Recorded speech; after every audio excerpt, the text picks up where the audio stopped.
जय हिंद एवरीवन। तो कल हमने मैट्रिसेस का सबसे फर्स्ट लेक्चर किया था जिसमें हमने ये सीखा था कि मैट्रिक्स होती क्या है, किन चीजों से मिलकर एक मैट्रिक्स बनती है। आज हम टाइप्स ऑफ मैट्रिसेस के बारे में जानेंगे और यहाँ पर आज हम सबसे इंपॉर्टेंट मैट्रिक्स का टाइप जो कि है स्क्वायर मैट्रिक्स उसके बारे में जानेंगे, क्योंकि आपके 90% प्रॉब्लम्स वहीं से बनते हैं। ठीक, तो सबसे पहला टाइप है आपका मैट्रिक्स का square matrix, sorry row matrix.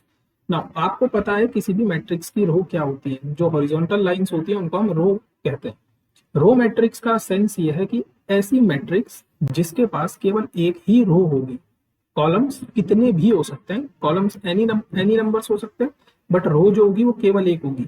Means आपके पास एक रो होगी, केवल one row, and any number of columns, any number of columns. ठीक, फॉर एग्जाम्पल जैसे ये यहाँ पर मेरे पास कितनी रोज है, केवल एक रो है, तो ये क्या है, column matrix, sorry row matrix है। अनदर एग्जाम्पल सपोज 1 2, यहाँ पर कितनी रोज है मेरे पास, केवल एक ही रो है, कॉलम्स कितना है 2, तो कॉलम्स कितने भी हो सकते हैं।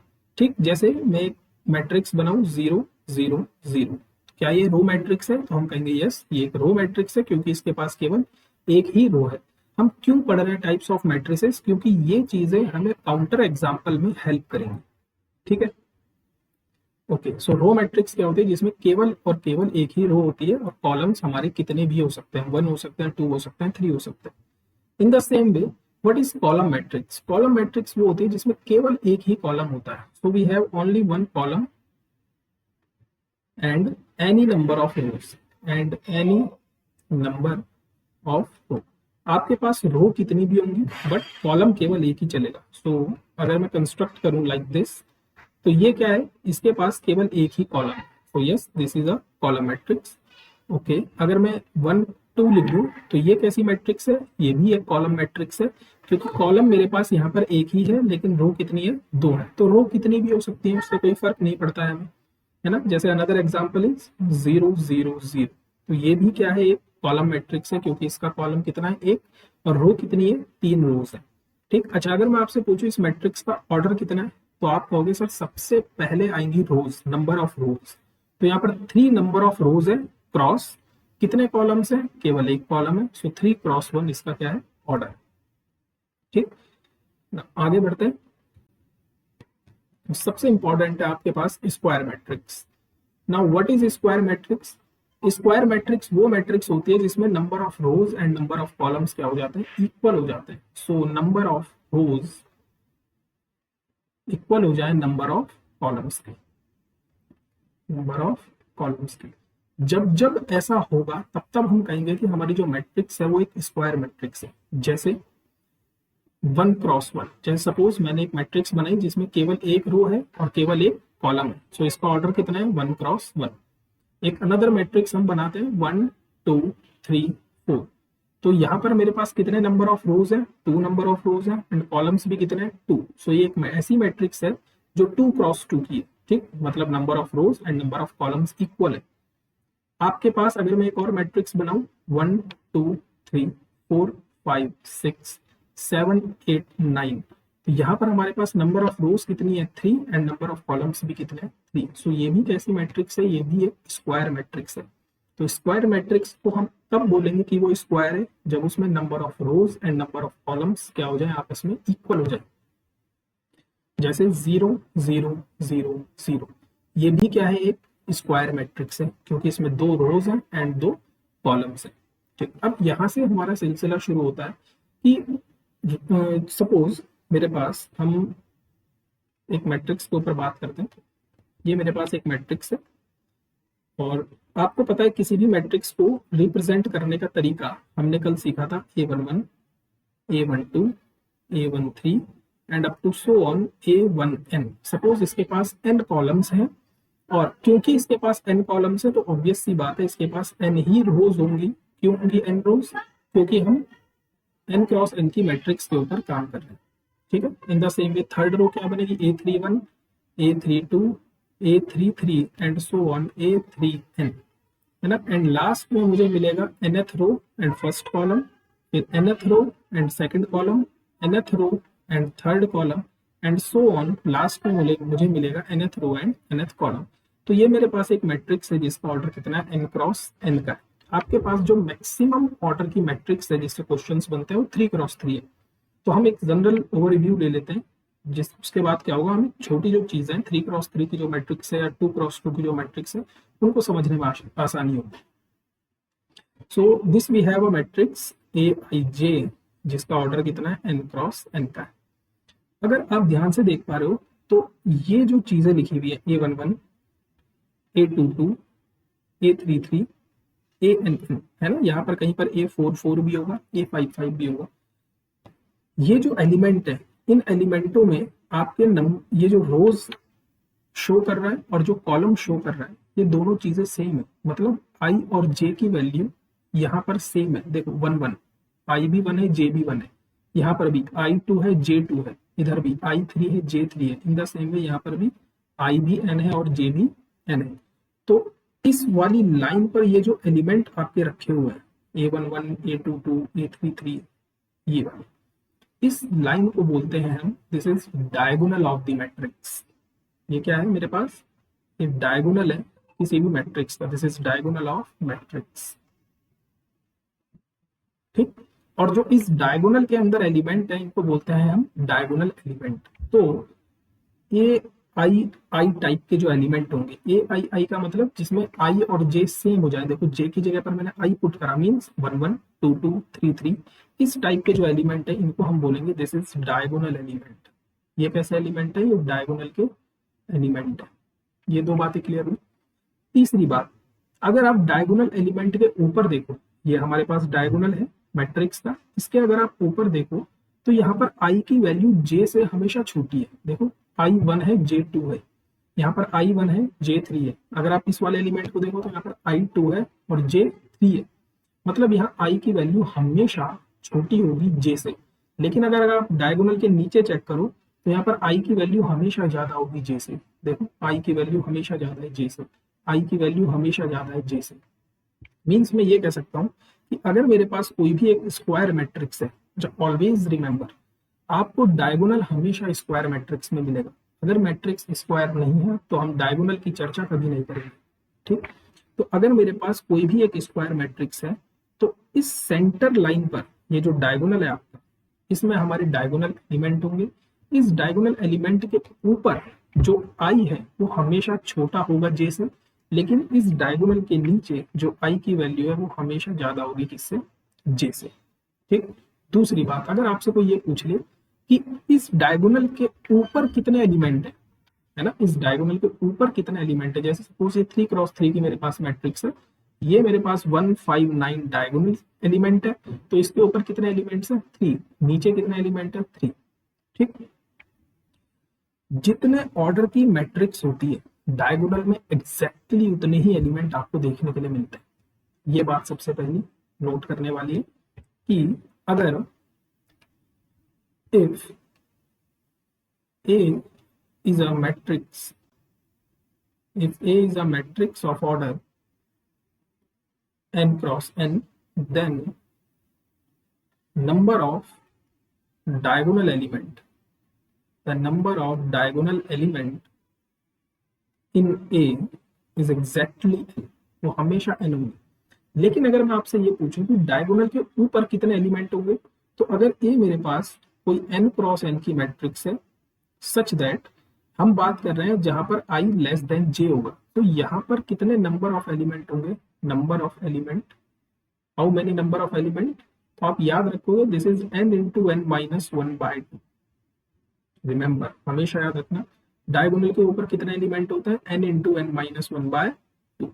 इन द सेम वे अगर मैं आपसे बोलूं डायगोनल के नीचे कितने एलिमेंट होंगे, मतलब जहां पर i ग्रेटर देन हो जाएगा j के, तो भी सेम इतने ही एलिमेंट होंगे, n into n minus 1/2। Always remember. तो अगर मैं आपसे ये कहूं कि हमारे पास एक मैट्रिक्स है जिसका ऑर्डर, सपोज ये मेरे पास एक मैट्रिक्स है जिसका ऑर्डर 5 क्रॉस 5 का है, तो मैं आपसे पूछूं कि डायगोनल के ऊपर कितने एलिमेंट होंगे, तो आप कहोगे 5 इंटू 5 माइनस 1/2।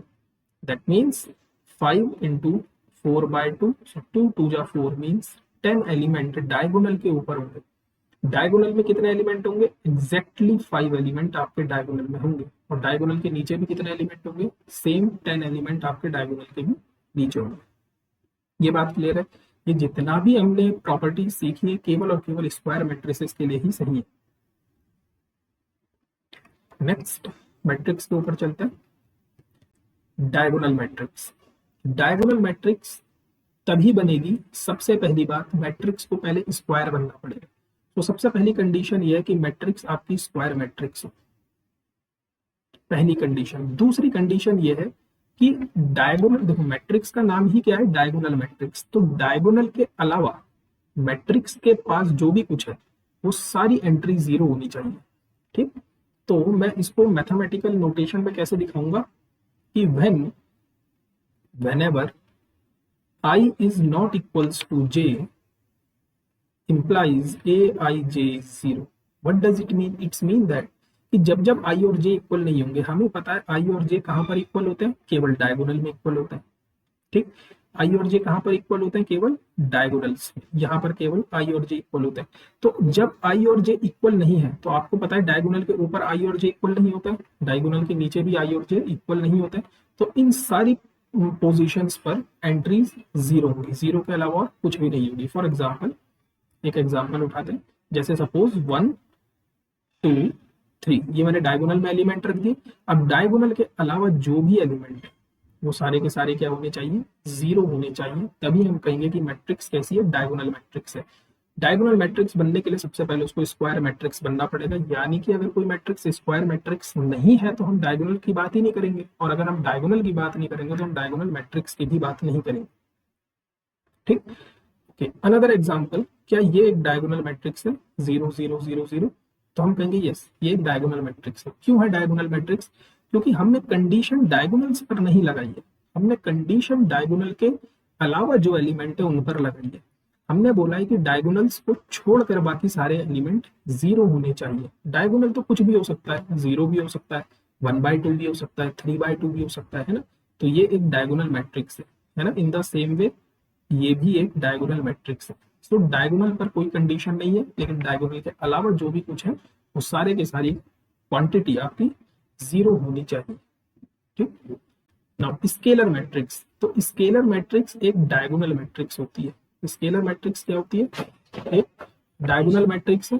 इस डायगोनल मैट्रिक्स में क्या होगा? डायगोनल मैट्रिक्स में कुछ स्पेशल कंडीशन यह है कि आपके डायगोनल एलिमेंट सेम होनी चाहिए। Diagonal element same. Diagonal matrix के बनने के लिए भी मैट्रिक्स को पहले क्या बनना पड़ेगा? मैट्रिक्स को पहले स्क्वायर मैट्रिक्स बनना पड़ेगा। ठीक, तो स्केलर मैट्रिक्स के लिए सबसे पहले आपको एक स्क्वायर मैट्रिक्स चाहिए, स्क्वायर मैट्रिक्स के बाद आपको डायगोनल मैट्रिक्स चाहिए, और फिर डायगोनल के लिए आपको डायगोनल के जो एलिमेंट हैं उनको सेम बनाना पड़ेगा, तभी स्केलर मैट्रिक्स बन पाएगी। कहने का क्या मतलब है? सबसे पहला कहने का सेंस ये है कि हमें एक स्क्वायर मैट्रिक्स लेनी है। सपोज मैंने 3x3 की एक स्क्वायर मैट्रिक्स ली। अब सबसे पहले स्केलर मैट्रिक्स तभी बनेगी जब वो डायगोनल होगी। डायगोनल होगी दैट मीन्स कि इन डायगोनल पोजीशंस को छोड़कर सारी एंट्रीज सबसे पहले जीरो बननी चाहिए। ठीक है, एक कंडीशन फुलफिल हो गई। दूसरी कंडीशन ये कि डायगोनल में अब आप जो भी फिल करोगे वो सेम होना चाहिए। सेम मतलब कि अगर मैंने डायगोनल में पहली पोजीशन पर 1/2 पुट करा तो यहाँ भी 1/2 होना चाहिए और यहाँ भी 1/2 होना चाहिए। तो ये कैसी मैट्रिक्स है? एक स्केलर मैट्रिक्स है। अनदर एग्जांपल इज 1 0 0 1, ये भी कैसी मैट्रिक्स है? एक स्केलर मैट्रिक्स है। अनदर एग्जांपल इज 0 0 0 0, ये भी कैसी मैट्रिक्स है? एक स्केलर मैट्रिक्स है। क्यों? क्योंकि देखो डायगोनल की एंट्री सेम है 0 0, और डायगोनल के अलावा सब जीरो है। अनदर अगर एग्जांपल की बात करें 1 0 0 1/2, क्या ये स्केलर मैट्रिक्स है? नहीं।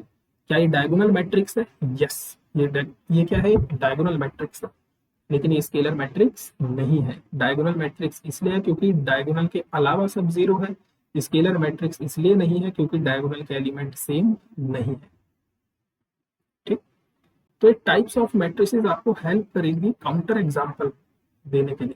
ठीक है, now next is identity matrix. तो ये आइडेंटिटी मैट्रिक्स क्या है? आइडेंटिटी मैट्रिक्स एक स्पेशल टाइप है स्केलर मैट्रिक्स का। ये कहता है कि ऐसी स्केलर मैट्रिक्स जिसके डायगोनल्स में 1 के अलावा और कुछ ना हो। स्केलर मैट्रिक्स आपने पढ़ी कि ऐसी मैट्रिक्स जिसमें डायगोनल का एलिमेंट सेम हो, तो हमने सेम को रेस्ट्रिक्ट कर दिया, हमने कहा डायगोनल में 1 के अलावा और कुछ नहीं होना चाहिए। तो ये 2x2 की क्या है, एक आइडेंटिटी मैट्रिक्स है जिसको हम आई से डिनोट करेंगे, और ये आइडेंटिटी मैट्रिक्स पूरे डिटर्मिनेंट तक आपके साथ रहेगी। ठीक, ऐसे ही 3x3 की अगर मैं आइडेंटिटी मैट्रिक्स की बात करूं, तो डायगोनल्स में केवल 1 होगा और डायगोनल्स के अलावा सब कुछ 0। ठीक, सब कुछ क्या हो जाएंगे, 0 हो जाएंगे। क्लियर है, इसी को हम यूनिट मैट्रिक्स भी बोलते हैं। Now next is null matrix. नाम से पता चल रहा है नल मैट्रिक्स या फिर जीरो मैट्रिक्स, ऐसी मैट्रिक्स जिसमें केवल और केवल 0, लाइक दिस। अच्छा, ये जरूरी नहीं है कि ये स्क्वायर मैट्रिक्स हो, इसके अलावा जितने भी आपने स्क्वायर मैट्रिक्स के बाद यूनिट मैट्रिक्स तक टाइप पढ़े हैं, उन सब में कंडीशन है कि मैट्रिक्स को स्क्वायर ही बनना पड़ेगा, कंडीशन है। नल मैट्रिक्स जरूरी नहीं है आपकी स्क्वायर मैट्रिक्स हो, हाँ मैट्रिक्स के अंदर सारी एंट्रीज क्या होनी चाहिए, 0 होनी चाहिए। Now next we have upper triangular matrix. Now ये एनसीईआरटी में नहीं है लेकिन इंपॉर्टेंट है क्योंकि क्वेश्चन बन जाते हैं आपके एग्जाम में। अपर ट्रायंगुलर, देखो नाम से चीजें समझो, अपर मतलब डायगोनल के ऊपर, ट्रायंगुलर मतलब ट्रायंगुलर शेप में मैट्रिक्स। तो ऐसी मैट्रिक्स, सबसे पहली बात ये एक स्क्वायर मैट्रिक्स होगी, सबसे पहली बात ये एक स्क्वायर मैट्रिक्स होगी क्योंकि मुझे डायगोनल की चर्चा करनी है। ये एक ऐसी मैट्रिक्स है जिसमें डायगोनल के ऊपर नॉन जीरो एंट्रीज होनी चाहिए, सॉरी डायगोनल के नीचे हमेशा सब 0 होना चाहिए।